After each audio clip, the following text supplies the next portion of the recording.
Let's go! Grabe! Kaya sobrang excited ko dito sa confession na to mga boss. Grabe! Sobrang lupit ng plot twist, Mikey. Kung nasaan ka man, maraming salamat sa pag-send nitong confession mo. Good evening. This is your host, Erwin. And this is Anonymous Pinoy Confessions Unplugged. Welcome na naman sa panibagong episode ng APC Unplugged. Kamusta kayo mga bossing? And maraming salamat sa patuloy na pagtangkilik dito sa panibagong series natin.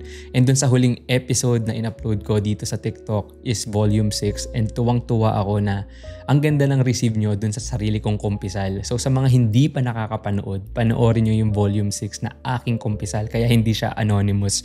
And episode 255 siya sa TikTok kung gusto nyo mapanood. And before I even start dito sa exciting na kumpisal natin is gusto ko munang batiin ng isa sa mga OG supporters ng Katarantaduan Podcast, si Miss Angelica Ochoa. Shoutout sa'yo, Bes, and shoutout sa napaka-cute mong baby na si Baby Z. Salamat sa pagsuporta at sana huwag ka magsawa. And without further ado, tumalon na tayo dito sa napaka-exciting na kumpisal. Confession. Wife out of 10. Martes, tanghaling tapat, bandang 1 p.m. Nasa work ako, nakaharap sa monitor. Bored, nasa Zoom meeting. Biglang tumunog ang phone ko. Nag-text ang tropa. Yo Mikey, sama ka sa Elio this weekend. G? Highs, eto na naman si Vince. Tropa kong saksakan ng kulit. Pang ilang aya na niya ata ito. Ilang beses ko na kasing dinedecline ang aya nila.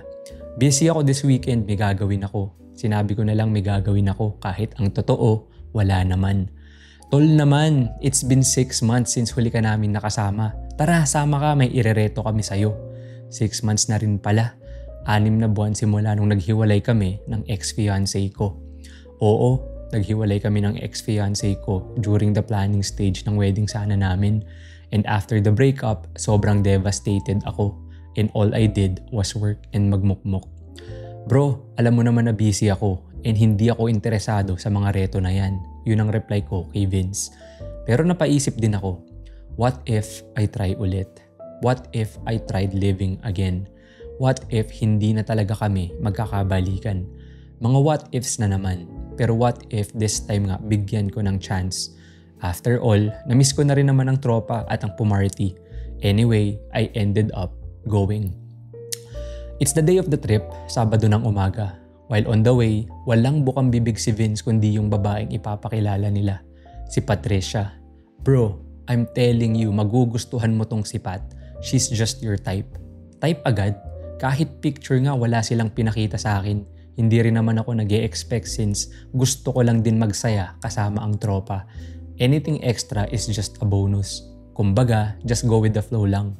Dumating na kami sa LU, nag-settle down saglit sa place na nirent namin and lumabas na ulit to meet yung circle ni Patricia. Ang alam ko lang, pinsan si Patricia nung kawork ni Vince na inaya rin nilang pumunta sa LU. Sa malayo pa lang, may nakikita akong babaeng naka-loose white polo na naka-jean shorts. May suot na shades at mahaba ang buhok, about shoulder length. And she and her 2 friends were walking directly towards us. Mikey, nakikita mo ba yung naka-white polo na makakasalubong natin? Yun si Pat, bulong ni Vince. Tangina, bakit parang may kakaiba akong naramdaman nung sinabi ni Vince yun? Yung klase ng kaba na mararamdaman mo kapag inaasar ka sa crush mo nung high school. Hindi ko maintindihan bakit ako kinakabahan. Then boogs, nasa harap ko na siya. Si Pat. Hello, ako nga pala si Pat. You must be Mikey. Tangina, wait. Paano kilala na niya ako? Ako lang ba ang hindi na-brief sa meeting na to? Oh, hi! Yes, ako nga si Mikey. Paano mo alam na ako si Mikey? Oh, kasi sinabi na sa akin ni Vince few days before. Non-stop niya kasing sinasabi na may ipapakilala raw siya. Tang-ina talaga nito ni Vince kahit kailan. Lagi talagang may isang gago sa tropahan eh. Pero aaminin ko, nakalimutan ko lahat ng sakit sa puso ko noong nasa harap ko si Pat. Tama nga si Vince, she is just my type. Chinita, long hair, articulate, and maganda. Ganun ba? Nakakahiya naman. Baka naumay ka na sa mga pinagsasabi ni Vince. Pasensya ka na. Tapos biglang sumigaw si Vince. Yee! Pat, icebreaker. Rate mo nga si Mikey.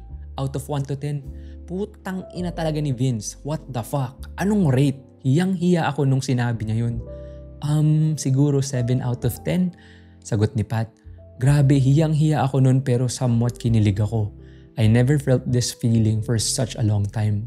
And honestly, I don't think I am a 7. I just think nahiya lang si Pat kaya niya sinabi yun.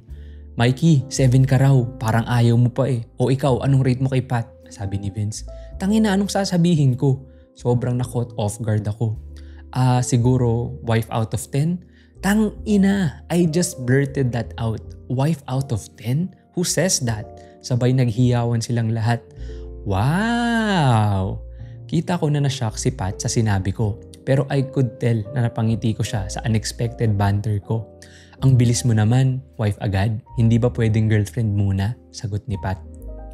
Grabe, lahat ng ito nangyari in under 5 minutes. Hindi ko na alam ang isasagot ko kay Pat after nun. Sinakyan ko na lang ang mga jokes nila. And we all had a well-spent weekend sa LU. Fast forward, this is me, Mikey, in 2025. 3 years ago na rin pala yung kwento na yun sa LU. Napapangiti at natatawa na lang ako sa tuwing naaalala ko yung wife out of 10. Pero sana nga magkatotoo next week. Dahil today, as of writing this, kakabili ko lang ng singsing. Magpo-propose na ako kay Pat. Sana lang hindi makarating sa kanya tong confession na to bago ang proposal. And of course, sana mag-yes siya sa Will You Be My Wife out of 10. And sa tropa kong si Vince, salamat sa'yo tol. Pero tang-ina mo pa rin ang kulit mo. Let's go! Grabe! Kaya sobrang excited ko dito sa confession na to mga boss. Grabe! Sobrang lupit ng plot twist, Mikey. Kung nasaan ka man, maraming salamat sa pag-send nitong confession mo. Solid! Alam nyo guys, off topic lang, pero simula nung pinag-usapan ko yung sarili kong kumpisa last week about me getting married, marami nang pumapasok na ganitong confession and ang sobrang solid kasi nakita ko yung email ko kaninang umaga and itong sinend na to ni Mikey was actually 4 days ago. And sa dami nang nagsisend sa inyo ng entries, gusto ko mag-apologize sa mga nagsasabi na hindi ko binabasa yung mga entries. Sobrang dami lang talaga. And hindi ko lahat mag-go through ng sabay-sabay. But anyway, nung nakita ko tong kumpisal na to, kung ano yung mga sinabi nyo dun sa sarili kong confession na kinilig kayo, ganun yung naramdaman ko dito sa kumpisal na to. So Mikey, shout out sa'yo. Grabe! Biruin mo yung plot twist na yun, pero pag-usapan natin yung napaka-solid niyang punchline. Wife out of 10? Sa totoo lang, kung ako single, gagamitin ko yun. Sobrang solid dun ha. And to think, naisip niya yun under pressure. Sobrang lupit. Isipin mo, sa tansya ko kasi dito kay Mikey, itong sender natin, malungkot siya eh. Yung kumbaga, wala siyang gana, di ba? Kasi mapapansin naman natin sa confession na may pinagdadaanan siya. Pero at that moment, nung tinanong siya ni Vince na, o ikaw naman, i-rate mo si Pat, biglang lang niya sinabi, wife out of 10. Sa tinagal-tagal ko nang nakakarinig ng mga kung ano-anong punchline, first time kong narinig yan. Ang lupit! Wife out of 10? Kaya sa inyo mga boss, huwag nyo nang gamitin yung coyote patuti. Gamitin nyo is i-rate nyo na lang yung crush nyo at sabihin nyo wife out of 10, di ba? Para diretso na, wala nang paligoy-ligoy parang si Mikey. Grabe, saludo sa'yo Mikey, standards tong punchline mo ha. Kokopyahin ko to, papahiram ko sa ibang tropa. Grabe. Alam nyo, sobrang feel good netong confession na to kasi imagine niyo yung feeling na nandun na kayo sa wedding preparation stages tapos nag-break kayo ng fiancé mo. Sobrang sakit nun, no? Parang ibig ko sabihin, grabe 6 months, no? Talaga sigurong tinago ni Mikey yung sarili niya. Kumbaga, in-isolate niya yung sarili niya for 6 months. Kasi talaga siguro ang hirap ng pinagdaanan niya. Sabi naman niya, purong ginawa niya, nag-work lang palagi, nagmumukmuk. And siguro ang hirap talaga nung pinagdaanan niya kasi imagine mo, hindi naman natin alam kung matagal sila nung fiancé niya. Pero the fact na fiancé niya, syempre, nandun yung element na magsisettle down na kayo eh. Kumbaga, pag nandun ka na sa point na yun, at least based doon sa sinasabi ko to, kasi nga ako rin, ikakasal nga ako this September, na nakita mo na yung vision eh. May vision ka na itong taong to is yung kasama ko sa habang buhay. Ito na yung mga plano namin, yung mga family na gusto naming buuin, yung mga ganyang bagay. And pag nag-break up kayo, lahat yun, mawawala, itatapon mo. So ang hirap nun, magsisimula ka na naman from scratch. Bagong pagkatao na naman yung bubuuin mo. And sobrang hirap nun. So I feel like sobrang kawawa ni Mikey, di ba? Sobrang lalim ng pinagdadaanan niya. And you know what? Pag-usapan natin yung ano niya. Pag-usapan natin yung tropa niyang si Vince. Kailangan natin ng isang klase ng tropa na katulad ni Vince. Talagang ramdam ko yung kulit ni Vince kasi ganyan ako kakulit na tropa. Hindi man yan halata sa pag nakikita niyo ako sa TikTok, pero nakaka-relate ako kay Vince kasi ganyan ako kakulit sa mga tropa ko na yung tipong sa sobrang kulit ko, talagang minsan minumura na nila ako eh. Kasi ganyan ako pag nag-aaya ako na nagsabi sila hindi ako pwede, busy ako. Talagang makulit ako, talagang pipiliting kitang pumunta kasi ganun akong klaseng kaibigan na gusto kitang makita dun sa gathering, ganun. Ibig sabihin nun, talagang solid tayo kapag ganun. So nakaka-relate to kay Vince. So imagine niyo, sobrang pivotal and crucial ni Vince dito sa kwentong to kasi he was the bridge, 'di ba? Kung hindi niya kinulit, kung hindi niya talaga pinukpok tong si Mikey na sumama sa LU, walang meeting eh, walang proposal na mangyayari. And speaking of the proposal, guys, next week na 'yon. So, nung nakita ko tong confession na to this morning, sabi ko, shit, kailangan ko tong gawan kaagad ng regular episode and plus etong ating APC Unplug. Kasi itong as at the time of shooting this video, i-upload ko to 8 hours after nung regular na APC confession ni Mikey, which is episode 268. Ganun ako ka nagmamadali na magawa to kasi pag ginawa ko to later pa or in-upload ko to later, baka tapos na yung proposal. And sa mga nag-comment dun sa episode ng confession ni Mikey, ang daming nagsasabi na sana may mag-confirm, sana may part 2 na sana ma-confirm kung natuloy nga yung proposal and kung nag-yes si Pat.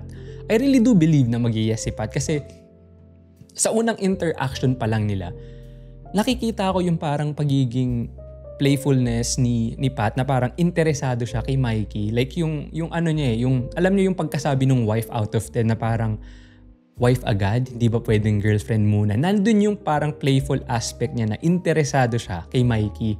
And I'm thinking interesado siya kasi hindi naman aabot na 3 years later magpo-propose si paring Mikey, 'di ba? Kasi naging sila. Alam natin 'yun. So yung in between nung LU and nung 3 years later, dun in between na 'yun, naging sila. So meaning interesado rin siya kay paring Mikey, which is good.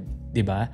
So sana lang hindi natin alam kung si Pat is may TikTok or kung ano man na kung mag-viral man tong confession ni Mikey, sana hindi niya muna makita before the proposal kasi sobrang ganda nito, 'di ba? Like talagang ito yung isa na parang gusto ko nga ring marinig yung panig ni Pat. Pero sana pag nag-comment si Pat or kapag nag-send siya ng confession niya, kumbaga yung aspeto na sasabihin niya kung natuloy ba yung proposal or kung nag-yes siya. And gusto ko lang din marinig yung backstory sa side niya kung bakit siya interesado kay Mikey, kung ganun man. Or, so Pat, ngayon, sasabihin ko na kung mapanood mo man yung confession ng fiancé mo, sasabihin ko ng fiancé mo kasi alam ko mag-yes ka, sana mag-respond ka din dito sa reaction video na ginagawa ko na kung napanood mo man. And sana, pagbigyan mo kaming mga bystander dito na mga meron, na mga nakikichismis at mga marites sa love story nyo kasi sobrang ganda. Isa pang nakakatawa is yung mga tao sa TikTok, sinasabi nila sa comment na i-reveal ko daw to kung sino. Guys, sorry pero hindi ko talaga kilala to. Itong confession na to is legitimate na anonymous. Kilala lang natin si Mikey as si Mikey, si Pat as si Pat, at obviously si Vince. So, sobrang feel good nitong nitong confession na to. Inatawa ko dun sa isang comment dun.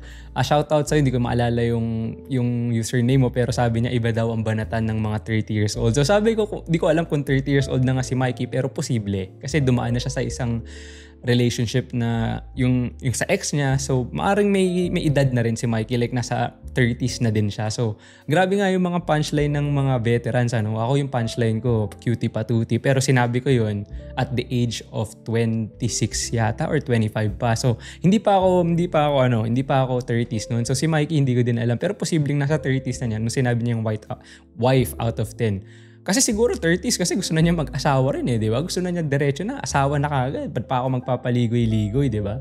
Grabe, sobrang saya nitong confession na to. And yun nga yung nilulook forward ko. And sigurado ako na hindi lang ako, kundi yung ibang mga nanonood din dyan yung mga sumusubaybay sa confession na to. I'm pretty sure gusto rin nilang malaman kung anong nangyari. Nag-engage ba? What happened sa proposal? And kung in the end, nag-yes siya sa kung nag-yes siya sa will you be my wife out of 10. Yon. Grabe. Hindi ako maka-get over dito. Parang I'm so happy for Mikey. Like yung ganong feeling na kahit hindi kami magkakilala on a personal level, just hearing this kind of story, it makes my heart happy. Like, you know what I mean? Like, I'm pretty sure yung ibang makakarinig din nito is ganun yung nararamdaman nila. And gusto kong sabihin talaga in the end, love wins. Yan. Talagang may pag-ibig sa dulo. Yon. And gusto ko ring sabihin, sa mga manonood nito, di ba? I encourage na mag-send kayo ng mga ganitong confession nyo. Yung mga ganitong parang,